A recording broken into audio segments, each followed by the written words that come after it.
voice of God. God through evangelist Shaji Joseph. യേശുവിൻ നാമത്തിൽ ജയമുണ്ട്. എഴുന്നേൽക്ക യേശുവിൻ നാമത്തിൽ ജയമുണ്ട്. തോൽവിയില്ല, ഇനി തോൽവിയില്ല. തോൽവിയെ കുറിച്ചുള്ള ചിന്ത വേണ്ട. തോൽവിയില്ല, ഇനി തോൽവിയില്ല. തോൽവിയെ കുറിച്ചുള്ള ചിന്ത വേണ്ട. എന്റെ ചിന്ത ജയം മാത്രം.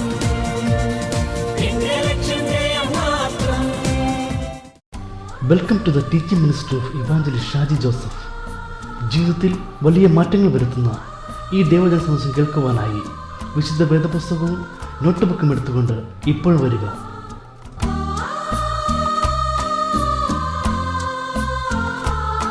പ്രിയരെ, ദി വോയിസ് ഓഫ് ഗോഡ് പ്രോഗ്രാമിലേക്ക് സ്വാഗതം.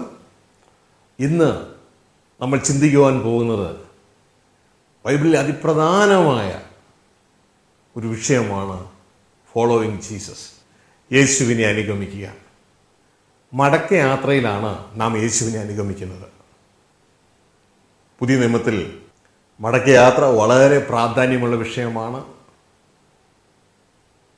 യേശുവിനെ അനുഗമിച്ച് പിതാവിൻ്റെ ഭവനത്തിലേക്ക് നാം കടന്നു പോകുന്നതാണ് പുതിയ നിയമത്തിലെ ഏറ്റവും പ്രധാനപ്പെട്ട വിഷയം.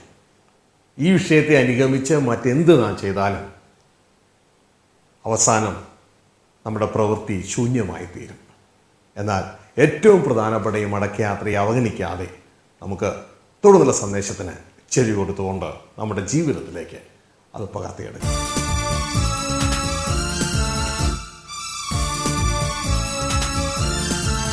ഗോ എന്ന് പറഞ്ഞ പാട്ടിൽ നമ്മളെ എന്തിനു വേണ്ടി നാം പോകുന്നേ ശ്രദ്ധിച്ചോടാ. This is don't forget the purpose. ഇപ്പൊ നിങ്ങൾ ഇന്നലെ ചോദിച്ച ചോദ്യത്തിലേക്ക് തിരിച്ചു പോകാൻ പോവാ. നമ്മൾ എന്തിനു വേണ്ടിയാ പോകുന്നത്?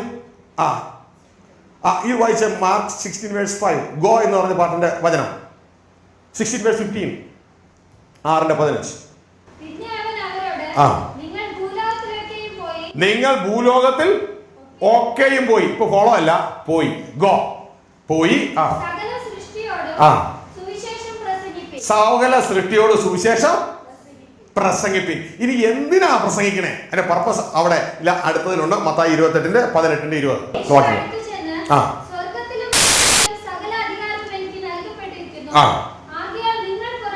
ആകയാൽ നിങ്ങൾ പുറപ്പെട്ട് പിതാവിന്റെയും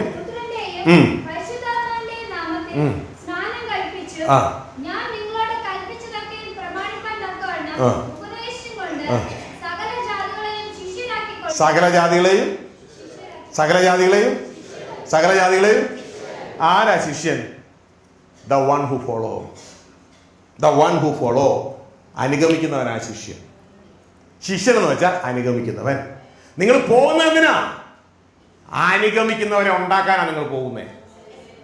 ഗോയുടെ പർപ്പസ് എന്ന് പറയുന്നത് അനുഗമിക്കുന്നവരെ ഉണ്ടാക്കുക. ഗ്ലോറി. ഗോയുടെ പർപ്പസ് എന്ന് പറയുന്നത് യേശുവിന്റെ ജീവൻ കൊടുത്ത് ദൈവരാജ്യത്തിലേക്ക് അനുഗമിക്കുന്നവരെ ഉണ്ടാക്കുക. യേശുവിനെ അനുഗമിക്കുന്നവരെ ഉണ്ടാക്കുക. മനസ്സിലാവുന്നുണ്ടോ? സുവിശേഷീകരണത്തിന്റെ പർപ്പസ് എന്ന് പറയുന്നത് അനുഗമിക്കുന്നവർ, യേശുവിനെ അനുഗമിക്കുന്നവരെ ഉണ്ടാക്കുക. യേശുവിനെ അനുഗമിച്ചാൽ അവരെവിടെ എത്തും? സ്വർഗരാജ്യത്തിലെത്തും. Glory to God. ഹല്ലേലൂയ. അപ്പോ നമ്മൾ ഈ സംഭവങ്ങൾ രണ്ടും മറന്നു പോകരുത്. ഗ്ലോറി. അപ്പൊ ഇതിൽ രണ്ടിൽ ഏറ്റവും ഇമ്പോർട്ടന്റ് ഏതാ? ഇത് രണ്ടും ഇമ്പോർട്ടന്റ് ആണോ? അതെ. പക്ഷെ ഇതിൽ ഒന്നിനോടൊന്ന് ലിങ്ക് ചെയ്ത് കിടക്കുകയാ. പക്ഷേ ആദ്യത്തത് മാത്രമേ നമ്മൾ ചെയ്യുന്നുള്ളെങ്കിലോ? ഈ രണ്ട് യാത്രയിൽ നമ്മൾ ലോകത്തിലേക്ക് പോകുന്ന സർവൻ ജേണി, സ്വർഗത്തിലേക്ക് പോകുന്ന സൺഷിപ്പ് ജേണി. യേശുവിനെ അയച്ചതിന് വേണ്ടിയാ? മടക്കയാത്രയിലെ പുത്രന്മാരെ ഉണ്ടാക്കുവാൻ. അവനെ കൈക്കൊണ്ട് അവന്റെ നാമത്തിൽ വിശ്വസിക്കുന്ന അവർക്കും ദൈവപുത്രനാകുവാൻ കൃപ കൊടുത്തിരിക്കുക. Glory to God. അപ്പോ ശ്രദ്ധിക്കുക, ഏതാണ് ഇതിൽ ഒട്ടകം പ്രധാനപ്പെട്ടത്? സൺഷിപ്പ് ജേണിയായ ഏറ്റവും പ്രധാനപ്പെട്ടത്. മനസ്സിലായോ? ഏറ്റവും പ്രധാനപ്പെട്ടത് സൺഷിപ്പ് ജേണിയാണ്. കാരണം യേശുവിനെ തന്നതിന്റെ ഉദ്ദേശം യോഹന്നാൻ 1:12 വളരെ വ്യക്തമായി ക്രിസ്റ്റൽ ക്ലിയർ ആയി ദൈവത്തിന്റെ വചനം പറഞ്ഞു യേശുവിനെ എന്തിനു വേണ്ടിയാണ് തന്നത്. വായിച്ചു. യേശുവിനെ കൈക്കൊണ്ട് യേശുവിന്റെ നാമത്തിൽ വിശ്വസിക്കുന്ന ഏവർക്കും ദൈവ മക്കളാകുവാൻ എന്ന് പറഞ്ഞേ. ദൈവ മക്കളാകുവാൻ എന്ത് തന്നു? താക്കോല് തന്നു, അധികാരം തന്നു, താക്കോല് തന്നു. ഇനി ആയി തീരേണ്ട ചുമതല ആരുടെയാ? നമ്മുടേതാ. ആത്മാവെന്ന ആദ്യ ദാനം തരുന്നു. പിന്നെ ആ മടക്കയാത്രയുടെ അവസാനം ആ സോള് രക്ഷാനുഭവത്തിലേക്ക് വരുന്നു. പിന്നെ യേശുവിന്റെ വരവെങ്കിൽ ശരീരം രൂപീകരിക്കപ്പെടുന്നു. Glory to God. ഒന്നാം മരണം, രണ്ടാം മരണം ഉണ്ടെങ്കിൽ ഒന്നാം മരണം ഉണ്ടല്ലോ.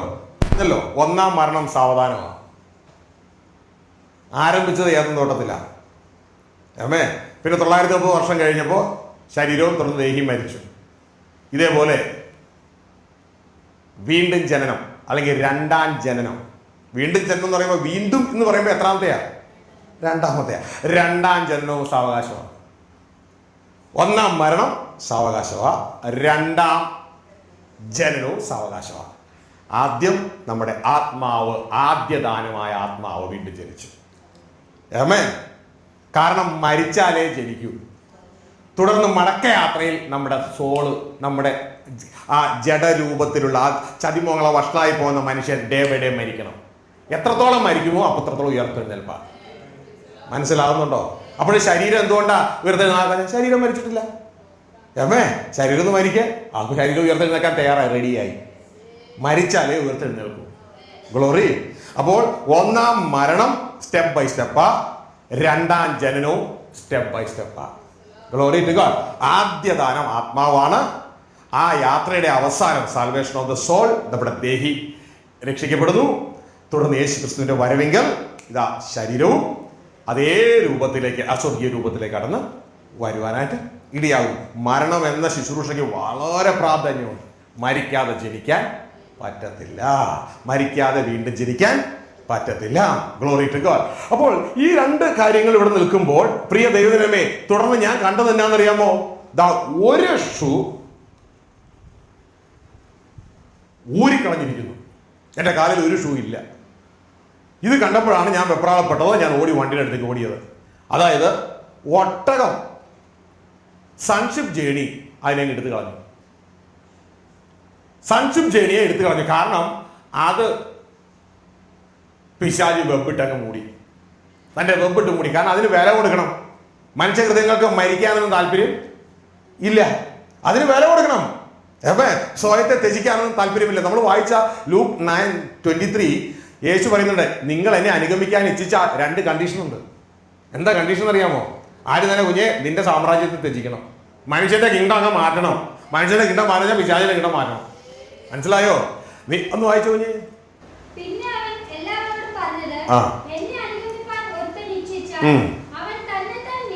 അവൻ തന്നെത്താൻ നിഷേധിക്കും, തന്നെത്താൻ ത്യജിക്കണം. അതിന് കുഞ്ഞെ, നിന്റെ സാമ്രാജ്യം, നിന്റെ രാജ്യം നീ ത്യജിക്കണം. നിന്റെ ഇഷ്ടം ത്യജിക്കണം. നിന്റെ ഇഷ്ടമാണ് നിന്റെ രാജ്യം. ഒരു മനുഷ്യൻ എന്ന് പറഞ്ഞാൽ അവന്റെ ഇഷ്ടമാണ്. അവന്റെ ഇഷ്ടമാണ് നടക്കുന്നത്, അത് അവന്റെ രാജ്യമാണ്. ദൈവത്തിന്റെ ഇഷ്ടമാണ് നടക്കുന്നത്, ദൈവത്തിന്റെ രാജ്യമാണ്. പിശാചിന്റെ ഇഷ്ടമാണ് നടക്കുന്നത്, പിശാചിന്റെ രാജ്യമാണ്. പക്ഷെ നമ്മൾ മനുഷ്യരെ അറിയാതെ നമ്മുടെ ഇഷ്ടം പിശാചിന്റെ ഇഷ്ടം ഒന്ന് തന്നെയാണ്. മനസ്സിലായി? ചോദിക്കാതെ എങ്ങനെയാ? ശ്രദ്ധിച്ച്. പത്രോസിനോട് കർത്താവ് പറഞ്ഞു, ശ്രദ്ധിച്ചോ? പത്രോസ് കർത്താവിന്റെ അടുക്ക് ആദ്യ ശുശ്രൂഷ ആരംഭിച്ചു. പത്രോസിന് എല്ലാ അതോറിറ്റി കാര്യങ്ങളൊക്കെ കൊടുത്തു. ഇതാ താക്കോല് തരുന്നു, നീ തുറന്ന ഈ ഭൂമിയിൽ തുറന്ന, സ്വർഗത്തിൽ തുറക്കുന്ന, ഈ ഭൂമിയിൽ അടച്ച, സ്വർഗത്തിൽ അടയ്ക്കും എന്നെല്ലാം പറഞ്ഞു. പത്രോസ് തന്റെ ആദ്യത്തെ ശുശ്രൂഷ ആരംഭിച്ച എവിടെയാ? തന്റെ ഗുരുവിൽ തന്നെയാണ്. തന്റെ ഗുരു പറയാണ്, ഞാനിതാ യെരുശലേമിലേക്ക് പോകുന്നു, ഞാൻ മരിക്കാൻ പോവാന്ന് പറഞ്ഞപ്പോൾ ഇങ്ങ് മാറ്റി നിർത്തി. എന്നിട്ട് പറഞ്ഞു, നിനക്ക് അങ്ങനെ സംഭവിക്കാതിരിക്കട്ടെ എന്ന് പറഞ്ഞ് ശാസിച്ചു തുടങ്ങി. യേശു ഉടനെ എന്ന് പറഞ്ഞു, സാത്താനെ എന്നെ വിട്ടുപോ, you are a stumbling block before me. നീ എന്റെ മുന്നിൽ ഒരു തടസ്സമാണ്. കാരണം നീ പറഞ്ഞ ഈ സന്ദേശം ഇപ്പൊ ഞാൻ അനുസരിച്ചാൽ ഞാൻ ആരുടെ ഇഷ്ടം ചെയ്യത്തില്ല, എന്റെ പിതാവിന്റെ ഇഷ്ടം ചെയ്യത്തില്ല. എന്നിട്ട് പറയാണ്, നീ ദൈവത്തിൻ്റെതല്ല മനുഷ്യന്റെ അത്രേ കരുതുന്നത്. അപ്പോ പത്രോസിന്റെ ഹൃദയത്തിൽ ഇപ്പോ മനുഷ്യന്റെ ഇഷ്ടമാണ്. യേശു ശാസിച്ചത് ആരെയാ? സാത്താനെ. അപ്പൊ രണ്ടുപേരുടെ ഇഷ്ടം, മനുഷ്യരുടെ ഇഷ്ടവും പിശാചിന്റെ ഇഷ്ടം ഒന്ന്. മനസ്സിലായോ? എപ്പോ മനുഷ്യന്റെ ഇഷ്ടത്തിലേക്ക് വരുന്നു, മനുഷ്യനിലൂടെ പിശാചിന്റെ ഇഷ്ടമാണ് ഈ ലോകത്ത് നടക്കുന്നത്, പിശാചിന്റെ കിണ്ടമായാലും ഭരിക്കുന്നത്. ഇതും സുബോധം നഷ്ടപ്പെട്ട മനുഷ്യനെ അറിയുന്നില്ല. മനസ്സിലാവുന്നുണ്ടോ? ഹല്ലേലൂയ. അപ്പോൾ പ്രിയ ദൈവത്തിന്റെ ജനമേ, പിശാച് തന്റെ വെബ് ഉപയോഗിച്ച്, തന്റെ നെറ്റ് ഉപയോഗിച്ച്, തന്റെ തന്ത്രം ഉപയോഗിച്ച് ആ ഒരു ഷൂ ഇതാ സഭയിൽ നിന്ന് ഊരി അങ്ങ് മാറ്റി. ഇനി ഒറ്റക്കാലമായിട്ട് നടന്ന് ഞാൻ എന്താ ചെയ്തേ? ഓടി വണ്ടി പോയിട്ട് പഴയ 2 ചെരുപ്പ് ഞാൻ എടുത്തിട്ടു. പഴയ 2 ചെരുപ്പ് എടുത്തിട്ടു. ഈ പഴയ 2 ചെരുപ്പ് എടുത്തിട്ടോടുകൂടെ സഭയുടെ റിസൾട്ട് ഇല്ലാതെ, സഭയ്ക്ക് റിസൾട്ട് ഇല്ലാതെ പഴയ 2 ചെരുപ്പ്, ഈ പഴയ 2 ചെരുപ്പ് എന്ന് പറയുന്നത് പഴയ നിയമത്തിന്റെ സമ്പ്രദായം, ഓൾഡ് ടെസ്റ്റ്മെന്റ് സമ്പ്രദായമാണ് അങ്ങ് എടുത്തിട്ടത്. 2 കൂടി എടുത്തിട്ട് കർത്താവ് വ്യക്തമായിട്ട് പറഞ്ഞു, ആ സമ്പ്രദായം എടുക്കരുത്. ഞാൻ തരുന്ന പുതിയ വീഞ്ഞ കൊണ്ട് പഴയ തുരുത്തിയിൽ വെക്കരുത്. കാരണം പഴയ തുരുത്തിയുടെ ലക്ഷ്യം മുഴുവൻ വേറെയാ. പഴയ തുരുത്തി, പഴയ നിയമത്തിൽ ഞാൻ ഇടപെടുന്നത് അടിമകളായി കൊണ്ടുപോകുന്ന എൻ്റെ കുഞ്ഞുങ്ങളോടാ. മരണദൂതൻ കൊല്ലാൻ കൊണ്ടുപോകുന്ന എൻ്റെ കുഞ്ഞുങ്ങളോട് തിരിച്ചു കൊണ്ടുവരാൻ വഴിയില്ലാതെ ഞാൻ അവരോട് ഇടപെടുകയാണ്. അവരെ വീണ്ടും പാപനിമിത്തം വീണ്ടും അപകടത്തിലേക്ക് പോകാതിരിക്കാൻ അവർക്ക് ന്യായപ്രമാണവും കൊടുത്ത് ചെയ്യല്ലേ ചെയ്യല്ലേ ചെയ്യല്ലേ മക്കളെ എന്നും പറഞ്ഞ് ന്യായപ്രമാണവും കൊടുത്തിട്ട് ഞാൻ മുന്നോട്ടേക്ക് പോവുക. അപ്പോഴും ഞാൻ അവരോട് പറഞ്ഞു, ഈ ന്യായപ്രമാണം തന്നതുപോലും വാഗ്ദത്തം ലഭിച്ച സന്തതി വരുവോളേ ഉള്ളൂ. അവൻ വന്നു കഴിഞ്ഞാൽ കാര്യങ്ങളൊക്കെ റെഡിയാക്കും, നിങ്ങളെ തിരിച്ചു കൊണ്ടുവരാനുള്ള പരിപാടി ചെയ്യും. ഗ്ലോറി. അതുവരെയും നിങ്ങളെ ശത്രുവിന്റെ ടെറിറ്ററിയിൽ ഇപ്പോൾ നിങ്ങളെ പാർപ്പിച്ചേ പറ്റൂ. ന്യായപ്രമാണം എന്തിന്? ഗലാത്യലേഖനം 3:19 നമ്മൾ വായിക്കുവാനായിട്ട് ഇടയായതാ. എന്തിനാ ന്യായപ്രമാണം? മറക്കല്ലേ സഹോദരങ്ങളെ, എന്തിനാ ന്യായപ്രമാണം? എന്നാൽ ന്യായപ്രമാണം എന്തിന്? ആരെ വാഗ്ദത്തം ലഭിച്ച സന്തതി? യേശു. അപ്പൊ എവിടം വരെ ന്യായപ്രമാണത്തിന് ആയുസ് പറയുന്നേ? യേശുവിന്റെ പോയിന്റ് വരെ ഉള്ളൂ. യേശുവിന്റെ പോയിന്റ്, നിന്നെ ശിക്ഷാവിധിയിൽ നിന്ന് എന്റെ കുഞ്ഞ് മടക്കാൻ കൊണ്ടുവരാൻ പോവാ. യേശു മടക്കി കൊണ്ടുവരാൻ പോവാ. വാഗ്ദത്തം ലഭിച്ച സന്തതി വരുവോളം എന്താ തരാൻ കാരണം? വായിച്ചേ. അത് ലംഘനങ്ങൾ നിമിത്തം കൂട്ടിച്ചേർത്തത്. അതായത് ധൂർത്തപുത്രന്റെ യാത്രയിൽ എന്താ പരിപാടി? യേശുവിനോടുകൂടെ കൂടുന്നു, ചീത്ത കൂട്ടുകെട്ടുകൾ കൂടുന്നു, പല പല വിഷയങ്ങൾ അവൻ പോകുമ്പോ പിശാചിന് വീണ്ടും വീണ്ടും വീണ്ടും അവന്റെ ജീവിതത്തിൽ അധികാരം വർദ്ധിച്ചുകൊണ്ടേയിരിക്കുക. മനസ്സിലാവുന്നുണ്ടോ? അപ്പൊ ലംഘനങ്ങൾ നിമിത്തം ആ ലംഘനങ്ങളെ തടയുവാൻ തക്കവണ്ണം ഏൽപ്പിച്ചു കൊടുത്തതാണ് ന്യായപ്രമാണം. എപ്പോ വരെ മതി? യേശുവിന്റെ വരവ് വരെ മതി. മനസ്സിലാവുന്നുണ്ടോ? Glory to God. എളുപ്പം മനസ്സിലാക്കുന്ന ഒരു കാര്യം പറയാം. ഒരു ജംഗ്ഷനിൽ വളരെ ആക്സിഡന്റുകൾ നടക്കുക. അപ്പൊ ഗവൺമെന്റ് ഒരു തീരുമാനമെടുത്തു, ഇവിടെ ഒരു ഫ്ലൈ ഓവർ പണിയണം. പക്ഷെ ഗവൺമെന്റിന് ഫ്ലൈ ഓവർ പണിയാനുള്ള സമയമായിട്ടില്ല ഇതുവരെ. ചില കണ്ടീഷൻസ് ഒക്കെ, റിക്വയർമെന്റ്സ് ഒക്കെ വരാറുണ്ട്. നിങ്ങൾക്കറിയാമോ ഫ്ലൈ ഓവർ എന്ന് പറഞ്ഞാൽ അറിയാലോ, പല പല പാലങ്ങൾ മുകളിലൂടെ പോകുന്നു. അപ്പൊ സിഗ്നൽ പിന്നെ വേണ്ട. അപ്പൊ പക്ഷേ ഫ്ലൈ ഓവർ പണിയുവാനുള്ള റിക്വയർമെന്റ്സ് ഇതുവരെ ആയിട്ടില്ല. അതുകൊണ്ട് ഗവൺമെന്റിന് തീരുമാനം എടുത്തു, ഫ്ലൈ ഓവർ വരുവോളം, അതായത് വരുന്നത് വരെ ആക്സിഡന്റുകൾ നിമിത്തം നമുക്ക് സിഗ്നലുകൾ സ്ഥാപിക്കാം. മനസ്സിലായോ? സിഗ്നലുകൾ സ്ഥാപിക്കാം. അപ്പോ ആക്സിഡന്റ് ഒഴിവാക്കാനത്. ഇതേപോലെ സ്വർഗീയ ഗവൺമെന്റ് എടുത്ത തീരുമാനമാണ്, വാഗ്ദത്തം ലഭിച്ച സന്തതി വരുവോളം. ഹല്ലേലൂയ. അതിക്രമങ്ങൾ, പാപങ്ങൾ നിമിത്തം ന്യായപ്രമാണം ഇതാ കൈവേൽപ്പിച്ചു. മനസ്സിലാകുന്നുണ്ടോ? ഹല്ലേലൂയ. അപ്പോൾ പ്രിയ ദൈവത്തിന്റെ ജനമേ, ഇനി തൽക്കാലം ആ സിഗ്നലുകൾ അവിടെ സ്ഥാപിച്ചു. ഇതുവരെയും പാഞ്ഞു വന്ന ആ ബസ് അല്ലെങ്കിൽ ലോറി അല്ലെങ്കിൽ ആ ട്രെയിലർ, ഫാദേഴ്സ് ബിസിനസ് എന്ന് പറയുന്ന അനുഗ്രഹീതമായ പുതിയൊരു പുസ്തകം, പുതിയൊരു സന്ദേശം. ഇതിന്റെ പ്രൂഫ് വായിച്ച ദൈവദാസന്മാർ ചിലർ അഭിപ്രായപ്പെട്ടത് ഇത് നന്മയിലേക്കുള്ള ഒരു ആത്മീയ വിപ്ലവമായി തീരും ഈ പുസ്തകത്തിലെ സന്ദേശം എന്നാണ്. ഇത് നിങ്ങളുടെ ആത്മീയ ജീവിതത്തിന് ഒരു വഴിത്തിരിവായിരിക്കും. തീർച്ചയായും പുസ്തകത്തിലെ വചനങ്ങൾ നിങ്ങൾക്ക് ഒരു ആത്മീയ ഉണർവും ഒരു ആത്മീയ സന്തോഷവും ഒരു നവചൈതന്യവും ഉണ്ടാക്കും. ദൈവരാജ്യം അവകാശമാക്കുവാൻ ഈ പുസ്തകത്തിലെ സന്ദേശം നിങ്ങളെ സഹായിക്കും. ഒരു മനുഷ്യായുസ്സിൽ ഒരു വ്യക്തിക്ക് സമ്പാദിക്കാൻ കഴിയാവുന്ന ഏറ്റവും വലിയ കാര്യം ഭവനമല്ല, കാറല്ല, പണമല്ല, ദൈവരാജ്യം അവകാശമാക്കുക എന്നുള്ളതാണ്. ജോസഫ് എന്ന ദൈവദാസൻ എഴുതിയിരിക്കുന്ന ജയിക്കാനായി വീണ്ടും ജനിച്ച ഈ പുസ്തകം ദൈവനാമത്തിന് വേണ്ടി റിലീസ് ചെയ്യുന്നു. വളരെ അനുഗ്രഹിക്കപ്പെട്ട ഒരു പുസ്തകം, ഒരു നല്ല ചിന്തകൻ, നല്ല എഴുത്തുകാരൻ. ഈ പുസ്തകത്തിലെ സന്ദേശം നിങ്ങളെ ദൈവരാജ്യം അവകാശമാക്കുവാൻ സഹായിക്കും. ഈ പുസ്തകം പ്രാർത്ഥനാലയത്തിന്റെ വെബ്സൈറ്റിലും പ്രധാന ബുക്ക് ഷോപ്പിലും ലഭ്യമാണ്. അപ്പോൾ പ്രിയ ദൈവത്തിന്റെ ജനമേ, ഇനി തൽക്കാലം ആ സിഗ്നലുകൾ അവിടെ സ്ഥാപിച്ചു. ഇതുവരെയും പാഞ്ഞു വന്ന ആ ബസ് അല്ലെങ്കിൽ ലോറി അല്ലെങ്കിൽ ആ ട്രെയിലർ റെഡ് സിഗ്നൽ കാണുമ്പോൾ എന്ത് ചെയ്യും? ബ്രേക്ക് ചവിട്ടിയാണ് നിർത്തും. മനസ്സിലായോ?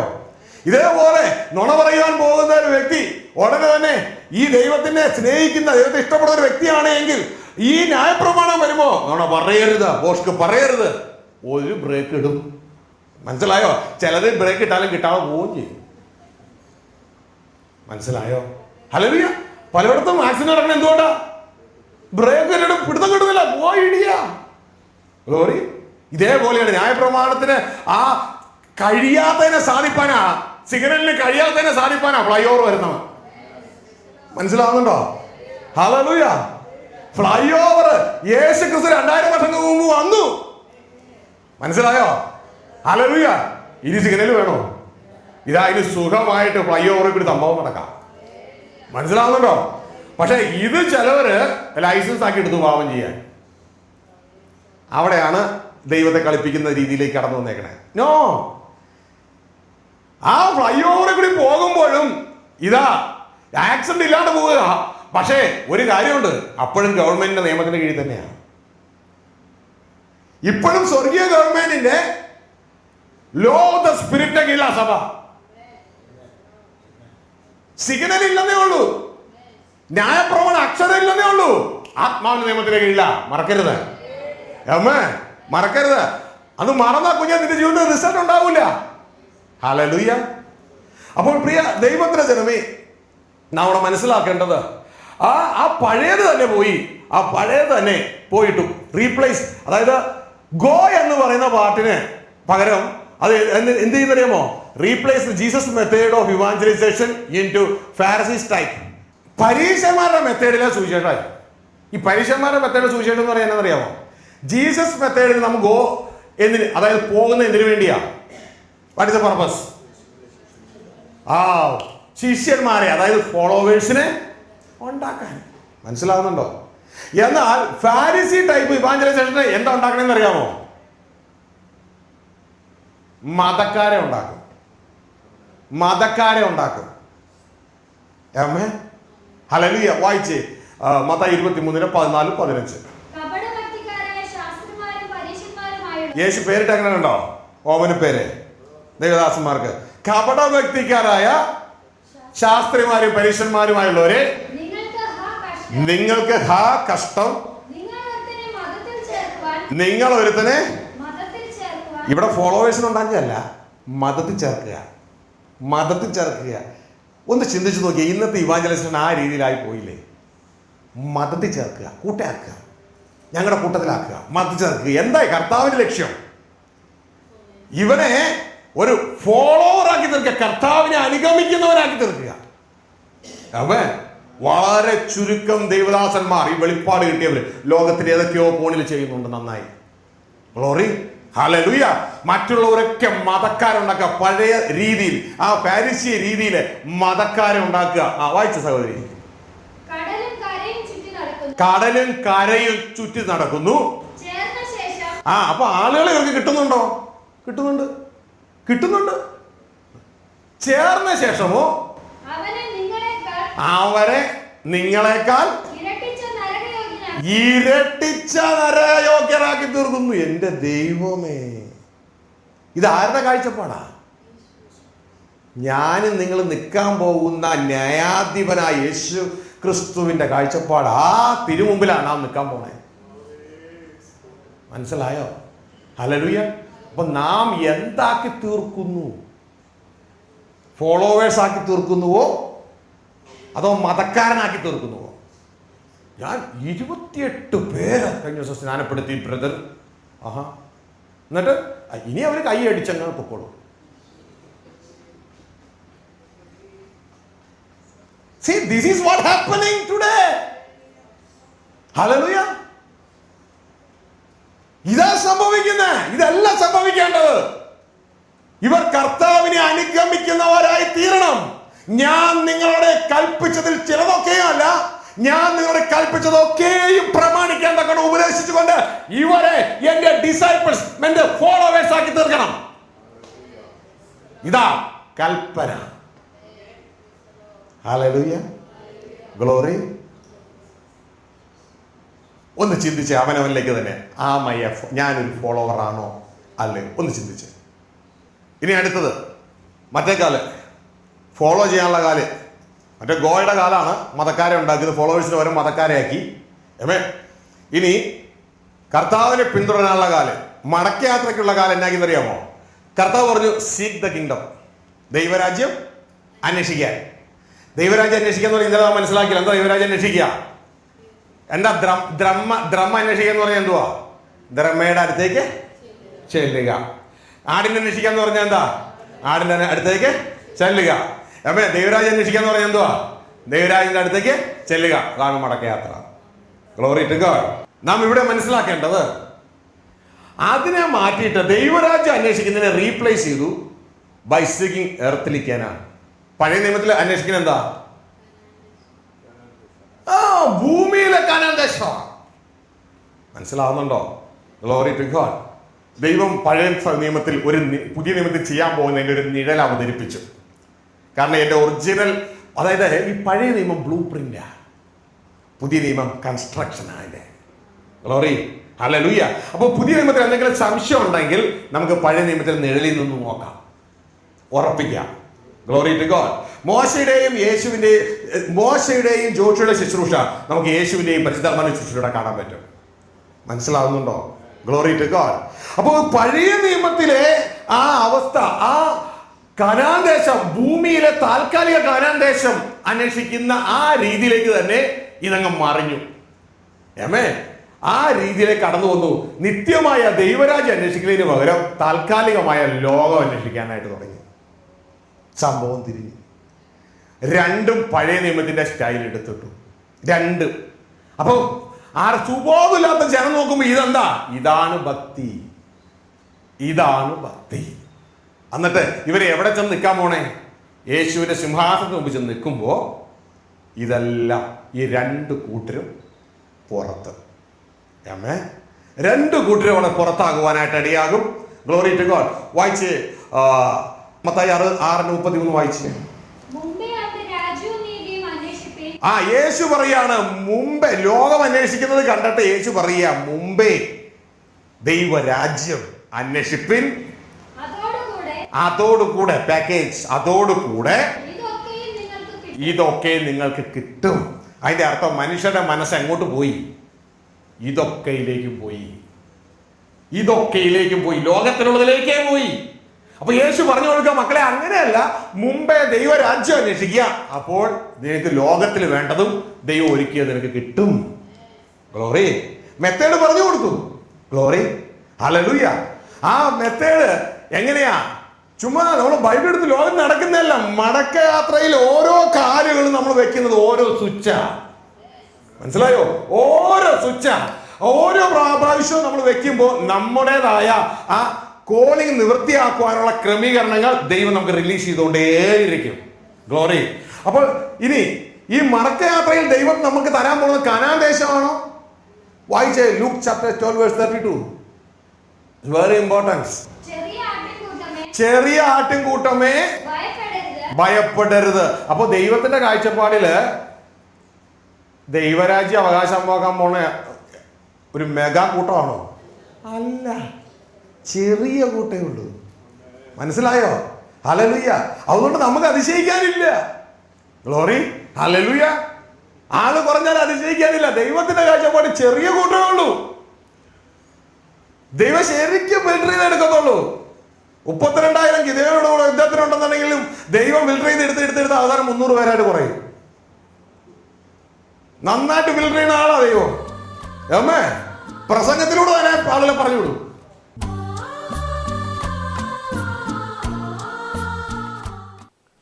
ഈ സന്ദേശം ശ്രദ്ധയോടെ കേട്ട ലോകത്തെല്ലായിടത്തുമുള്ള പ്രിയ സഹോദരങ്ങളെ, നമുക്ക് ഒരുമിച്ച് ദൈവത്തിൽ പ്രാർത്ഥിക്കാം. നമ്മുടെ ദൈവം ജീവനുള്ള ദൈവം. നിങ്ങളുടെ ആവശ്യങ്ങൾ, നിങ്ങളുടേതായ ഹൃദയത്തിലെ ചിന്തകൾ നിങ്ങളെക്കാൾ നന്നായി അറിയുന്ന ദൈവം. ആ ദൈവത്തിൻ്റെ അടുക്കിലേക്ക് നമ്മുടെ ഹൃദയങ്ങളെ, നമ്മളുടെ വിശ്വാസ കണ്ണുകളിലൂടെ ആ ദൈവത്തെ കണ്ട് നമുക്ക് ആ ദൈവത്തിൽ പ്രാർത്ഥിക്കാം. ഞങ്ങളുടെ സ്വകീയ പിതാവേ, ഈ ജനങ്ങളുമായി ഞങ്ങളുടെ സന്നിധിയിലേക്ക് കടന്നു വരികയാണ്. പ്രിയ നല്ല നാഥ, കർത്താവേ, ദുഷ്ടൻ ഭരിക്കുന്ന ഈ ലോകത്ത് ജീവിക്കുമ്പോൾ പല ദുരിതങ്ങളാലും പ്രയാസങ്ങളാലും കർത്താവേ, ഞങ്ങളുടെ മക്കൾ ഭാരപ്പെടുന്നു. എന്നാൽ അങ്ങയുടെ ആശ്വസിപ്പിക്കുന്ന കരം, വിടുവിക്കുന്ന കരം ഈ മക്കളോട് കൂടെ ഇരിക്കുകയും അവരെ പൂർണ്ണമായി വിടുവിക്കുകയും ചെയ്യണമെന്ന് പ്രാർത്ഥിക്കുന്നു. അങ്ങയുടെ സമാധാനം അങ്ങയുടെ കുഞ്ഞുങ്ങൾക്ക് കൊടുത്താട്ടെ കർത്താവേ. അങ്ങയുടെ സൗഖ്യം അങ്ങയുടെ കുഞ്ഞുങ്ങൾക്ക് കൊടുത്താട്ടെ കർത്താവേ. ഇവരുടെ തലമുറകൾ അനുഗ്രഹിക്കപ്പെടട്ടെ. അങ്ങയുടെ സാന്നിധ്യം കൂടിയിരിക്കാൻ സ്തോത്രം. ഈ ജനത്തെ നാമത്തിൽ ഞാൻ അനുഗ്രഹിക്കുന്നു. ഇവരുടെ അനുഗ്രഹമായിരിക്കട്ടെ യേശുവിൻ നാമത്തിൽ പിതാവേ. പ്രിയരെ, ദൈവം നമുക്കുണ്ട്. നമുക്കൊരു പിതാവുണ്ട്. കർത്താവ് യേശു നമുക്കുണ്ട്. ഒന്നുകൊണ്ട് ഭാരപ്പെടേണ്ട. കർത്താവിനോട് കൂടിയിരിക്കട്ടെ. ദൈവം അനുവദിക്കുന്നതിൽ അടുത്ത ആഴ്ച ഇതേ സമയം ഇതേ ചാനൽ നമുക്ക് വീണ്ടും കാണാം. Good bye. Praise God. ഈ എപ്പിസോഡിന്റെ അല്ല എങ്കിൽ ഈ സന്ദേശത്തിന്റെ മുഴുവൻ സിഡിയോ ഡിവിഡിയോ വാങ്ങുവാൻ താല്പര്യമുള്ളവർ കേരളത്തിലോ ഗൾഫിലോ ഉള്ള താഴെ പറയുന്ന സ്ക്രീനിൽ കാണുന്ന നമ്പറുമായി ബന്ധപ്പെടുക. ദുഃഖിതരെ ആശ്വസിപ്പിക്കുന്ന ദൈവവചന ശുശ്രൂഷ പ്രാർത്ഥനാലയം ഗോസ്ബൽ സെന്റർ എല്ലാ മാസവും ആദ്യ തിങ്കളാഴ്ച മുതൽ ശനിയാഴ്ച വരെ.